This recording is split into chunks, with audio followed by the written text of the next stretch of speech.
Hello student, स्वागत है आप सभी का हमारे चैनल ड्रीम टीचर 9.0 में। कल के सेशन में हमने देखा था 1 से 10 क्वेश्चन प्रीवियस ईयर का। आज का सेशन होगा हमारा 11 से 20 क्वेश्चन। तो आज का जो पहला क्वेश्चन है वो है 11 नंबर। तो चलिए 11 नंबर क्वेश्चन देखते हैं क्या बोल रहा है। बोल रहा है क्या कि जन्म से किशोरावस्था तक के बच्चों में विकास किस क्रम में होता है। ये जीन पियाजे ने दिया था। तो देखिए, जिसका क्रम होता है ना वो होता है क्या, एस बोले तो सेंसरी बोले तो ज्ञान इंद्रिय के माध्यम से जो होता है विकास वो होता है सेंसरी। कॉन्क्रीट मतलब जो आपके सामने प्रत्यक्ष रूप से दिखाई दे रहा है, जिसको हम टच कर सकते हैं, वो होता है कंक्रीट। और एब्स्ट्रैक्ट होता है जो मतलब अचेतन, मतलब बोल सकते हैं जिसके सोचने पर विचार करें, जिसकी कल्पना से हम उसका मानचित्र बनाएं, वो होता है हमारा अमूर्त, जो हमारे सामने प्रत्यक्ष रूप से दिखाई नहीं देता है लेकिन फिर भी हम उसके बारे में चिंतन करते हैं, वो होता है हमारा अमूर्त। तो इसका जो सही क्रम होता है वो होता है पहले सेंसरी, उसके बाद कॉन्क्रीट, उसके बाद एब्स्ट्रैक्ट आता है। ठीक है, विकास का जो क्रम होता है। तो राइट आंसर हो जाएगा हमारा क्या, फर्स्ट नंबर राइट हो जाएगा। ठीक है, बाकी सब के बारे में देखना ही नहीं है। ठीक है, तो ये हो गया। सेकंड देखते हैं हमारा 12 नंबर क्वेश्चन क्या है। Individual difference in a progressive classroom should be treated as. एक प्रगतिशील कक्षा में व्यक्तिगत विभिन्नताओं को किस प्रकार देखा जाना चाहिए। देखिए, मैंने कल के सेशन बताया था कि जो प्रगतिशील कक्षा होता है उसमें बताया गया है कि करके सीखने का होता है, करके सीखने का अध्ययन होता है, अधिगम होता है, जिसमें बच्चे को केंद्र में रखकर उसी के अनुसार पाठ्यक्रम को तैयार किया जाता है। तो प्रगतिशील कक्षा के व्यक्तिगत विभिन्नता में किस प्रकार देखना चाहिए। अधिगम की प्रक्रिया में बाधा, ये तो नहीं होना चाहिए ना। अधिगम की प्रक्रिया में बाधा कहाँ हो रहा है, अगर व्यक्तिगत विभिन्नता दे रहे हैं तो अधिगम की प्रक्रिया में बाधा नहीं होगा। ठीक है, अध्यापक के पक्ष पर असफलता नहीं, अध्यापक साथ दे रहा है तो वो सफलता मिलेगा ही। योग्यता आधारित समूह बनाने का मापदंड नहीं, ये भी गलत है कि योग्यता आधारित अगर उसका क्लासरूम देंगे तो ये भी गलत हो जाएगा, जहाँ पर प्रगतिशील कक्षा का पहचान नहीं हो पाएगा। प्रगतिशील कक्षा का होता है कि सबको एक साथ लेकर चलना है, वो होता है प्रगतिशील कक्षा। तो लास्ट हमारा ऑप्शन बचा क्या, अध्यापन अधिगम प्रक्रिया की प्रयोजना के लिए महत्वपूर्ण। ये सही है कि हम किस आधार पर अधिगम कराएं, उसका प्री प्लानिंग मतलब पहले प्लानिंग बनाएं, फिर उसके आधार पर बताएं ताकि सारे बच्चे एक साथ उसको अपने दिमाग से सोच सके, वैसा अध्ययन होता है। ठीक है, तो लास्ट हमारा ऑप्शन हो जाएगा क्या, यही ऑप्शन हो जाएगा। तो चलिए देखते हैं नेक्स्ट क्वेश्चन हमारा क्या है। 13 नंबर, इसका राइट आंसर हो जाएगा हमारा 4 नंबर। 13 देखते हैं क्या है। एक समावेशी कक्षा में किस पर जोर होना चाहिए। In a inclusive classroom emphasis should be on. किस पर होना चाहिए, प्रदर्शन अभिमुखी लक्ष्य, यानी एक ही गोल पर फोकस होना चाहिए, नहीं। अभिवेदी समरूप निर्देश, अनडिफरेंशियल इंस्ट्रक्शन नहीं, डिफरेंशियल विभिन्न प्रकार के इंस्ट्रक्शन हो सकते हैं जिस पर हम समवेशी कक्षा में कर सकते हैं। ठीक है, तो ये भी गलत हो जाएगा, डिफरेंस होना चाहिए, अनडिफरेंट नहीं होना चाहिए। सामाजिक पहचान के आधार पर छात्रों के अलगाव नहीं, अलगाव कैसे कर सकते हैं भाई, सामाजिक पहचान के आधार पर वो सामाजिक स्तर पर नहीं कर सकते हैं ना। भेदभाव तो करना ही नहीं है, अगर हम टीचर हैं तो भेदभाव की भावना को रखना ही नहीं है, सबको एक समान रूप में चलना है, समाजिक शिक्षा में बोला गया है।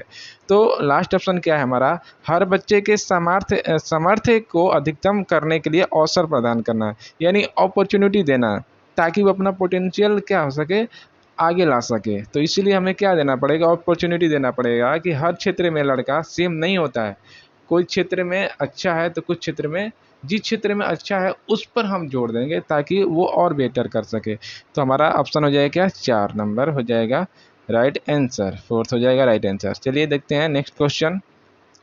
14 नंबर क्वेश्चन क्या है कि दिव्यांगन, यानी बोले तो according to right of person with disability act 2016 which of the following term in a appropriate to use. मतलब जो दिव्यांग अधिकार अधिनियम है 2016, किस शब्दावली का प्रयोग किया गया है। तो आपको पता होगा कि छात्र जिसे शारीरिक दिव्यांगता यानी स्टूडेंट विथ फिजिकल डिसेबिलिटी जो होता है उसको शब्दावली का प्रयोग किया गया है। ठीक है, तो राइट आंसर हो जाएगा हमारा क्या, 3rd नंबर हो जाएगा।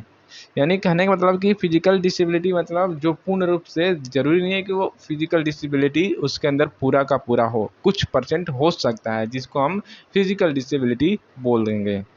ठीक है, तो राइट आंसर हो जाएगा हमारा क्या, थर्ड नंबर।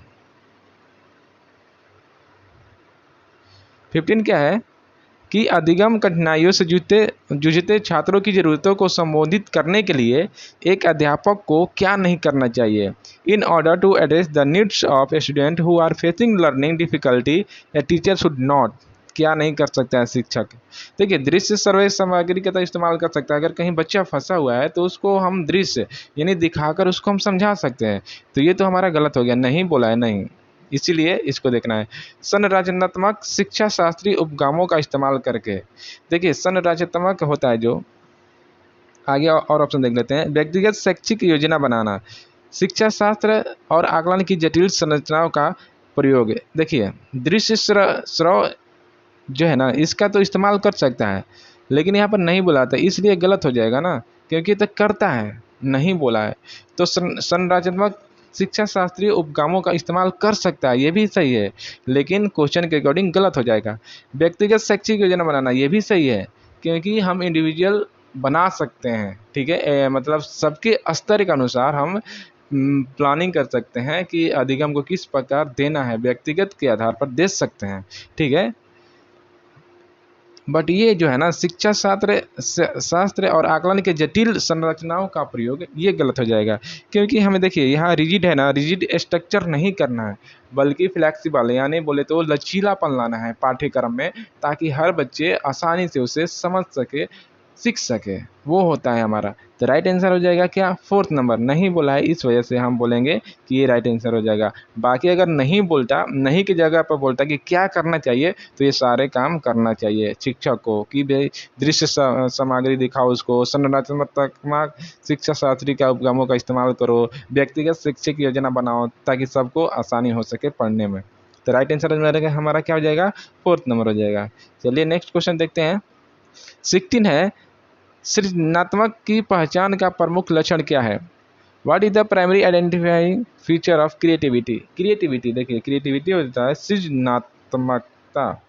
देखिए अपसारी चिंतन जब भी आ जाए ना, अपसारी चिंतन का मतलब क्या होता है, आपने अगर फिजिक्स में पढ़ा होगा अपसारी रे। ठीक है, अपसारी किरण, अपसारी किरण मतलब क्या, एक रे से, एक बिंदु से जब हर दिशा में निकलता है उसे बोलते हैं अपसारी। ठीक है, तो अगर हमारा एक दिमाग से हम बहुत सारे एक क्वेश्चन को अगर हम बहुत तरह से सॉल्व कर सकते हैं, तो ये हमारे क्या हो जाएगा, सृजनात्मक हो जाएगा, हमारे अंदर एक अच्छा लक्षण हो जाएगा। अधिगम के लिए हम बहुत ज़्यादा क्या है, मोटिवेट है, यानी हमारे अंदर सृजनात्मकता है। ठीक है, तो अपसारी चिंतन मोस्ट प्रोबेबल आंसर होता है हमारा। ठीक है, बाकी आप देख सकते हैं कम बोध ज्ञान, लो कॉम्प्रिहेंशन, अगर कम समझदारी होगा हमारे अंदर तो सृजनात्मक कहाँ से है, ये तो गलत हो जाएगा ना। हाइपर एक्टिविटी, अति सक्रियता भी नहीं रहना चाहिए। ठीक है, ज़्यादा एक्टिविटी रहने से भी हम सृजनात्मक अध्ययन नहीं कर पाएंगे। बाकी असतर्कता आप देख सकते हैं, तो हमारा अपसारी चिंतन जहाँ भी देखें ना सृजनात्मक अध्ययन में, तो वहाँ पर हम अपसारी चिंतन कर सकते हैं, यानी कि एक अगर समस्या है तो उसको हम कई मतलब कई रूप में देख सकते हैं, वैसे सोचने की क्षमता विकसित करता है, वो होता है सृजनात्मक। ठीक है, 17 नंबर क्वेश्चन देखते हैं क्या है। विविध पृष्ठभूमियों के अधिगमकर्ताओं को संबोधित करने हेतु एक अध्यापक को क्या करना चाहिए। In order to address learner from diverse background a teacher should, विविधता संबंधी मुद्दे पर बातचीत टालनी चाहिए, गलत बात है। विविध विन्यासों से उदाहरण लेना चाहिए, सभी के लिए मानकीकृत आंकलन का इस्तेमाल करना चाहिए, ऐसे कथनों का इस्तेमाल करना चाहिए जो नकारात्मक रूढ़िबद्ध धारणाओं को मजबूत करें। देखिए क्या है ना, ऑप्शन क्या है हमारा कि विविध संबंधी मुद्दे पर बातचीत टालनी चाहिए, टालनी नहीं चाहिए बल्कि उस पर करना चाहिए, तो ये तो गलत हो जाएगा ना। विविध विन्यासों से उदाहरण लेना चाहिए, हाँ सही बात है, क्योंकि हम different draw example from diverse setting, diverse अभी बोले ना आप सारी, तो वैसे ही इस प्रकार से हम एक उदाहरण मतलब बहुत उदाहरण के माध्यम से हम इसे समझा सकते हैं।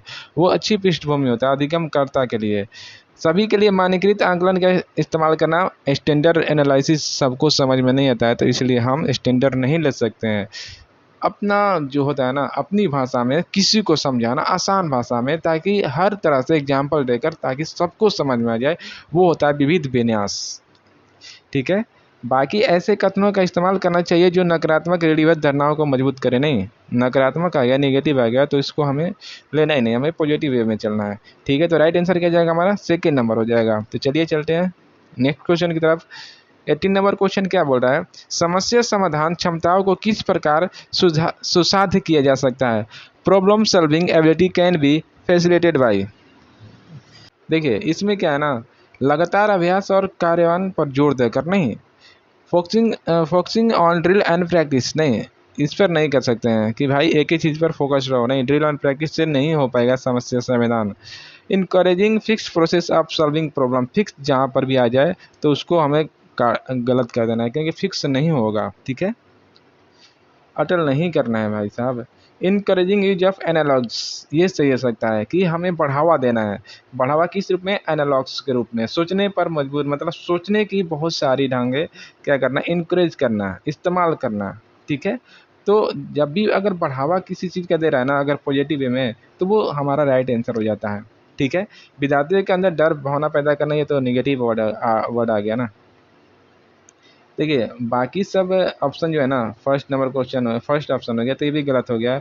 समस्या के हल हेतु अटल प्रक्रिया, अटल प्रक्रिया नहीं होना चाहिए, बल्कि अभी बोले ना डाइवर्स, वो क्या बोलते हैं, अवसारी चिंतन, उस प्रकार की प्रक्रिया का इस्तेमाल पे बढ़ावा देना चाहिए, ताकि बच्चे एक ही समस्या को हल करने के लिए बहुत सारे एग्जाम्पल ले सके। तो अटल नहीं रहना है, उसको लचीला बनाना है, लचीला करना है। ठीक है, तो चलिए चलते हैं हम अपने नेक्स्ट क्वेश्चन की तरफ। 19 नंबर क्वेश्चन क्या बोल रहा है कि अधिगम की अभिप्रेरणा को किस प्रकार कायम रखा जा सकता है? अधिगम की अभिप्रेरणा, अभिप्रेरणा क्या होता है? Motivation, learning. Motivation to learn can be substantiated by. किस तरह से करेंगे भाई? बच्चों को दंड देकर नहीं, प्रवृत्ता अभिमुखी लक्ष्य पर जोर देकर, बच्चों को बहुत आसान क्रियाकलाप देकर, या तंत्र याद करने पर जोर देकर। देखिए क्या है ना, फोकसिंग ऑन रोड मेट्रोवेशन। नहीं, याद करने वाले चीज़ पर तो हमें करना ही नहीं है ना, रटने वाले चीज़ पर तो रखना ही नहीं है ना, तो ये तो गलत हो जाएगा। बाकी 1 भी गलत हो गया, 4th भी गलत हो गया, और 2 और 3rd में से देखते हैं क्या होता है। देखो, बच्चों को बहुत आसान क्रियाकलाप देकर, बच्चे को हमेशा आसान क्रियाकलाप देंगे तो वो सीख नहीं पाएगा, उसको थोड़ा सा मतलब चेंज करना पड़ेगा। ठीक है, इतना भी आसान नहीं। बाकी आपका बच गया प्रवृत्ता अभिमुखी लक्ष्य पर जोर देकर।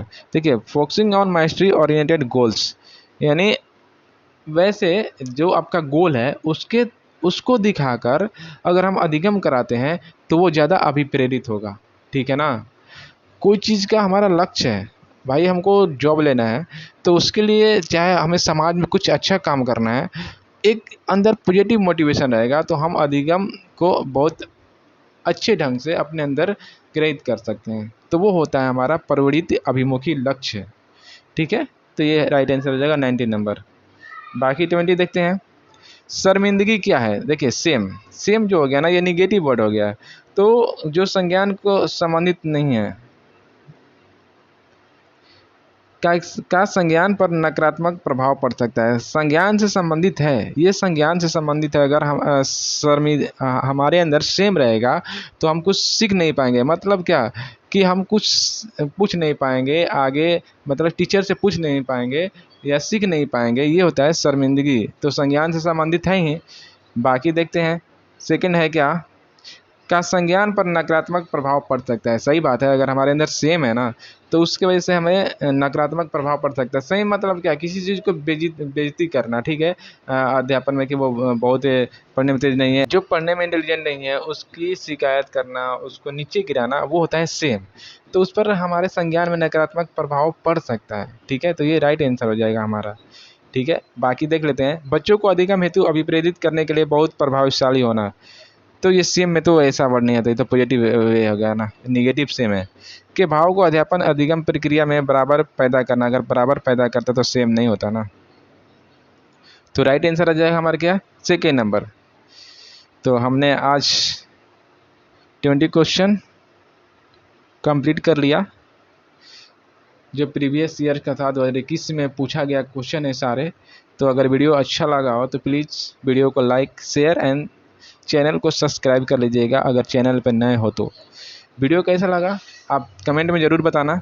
मिलते हैं नेक्स्ट वीडियो में, तब तक के लिए बाय बाय।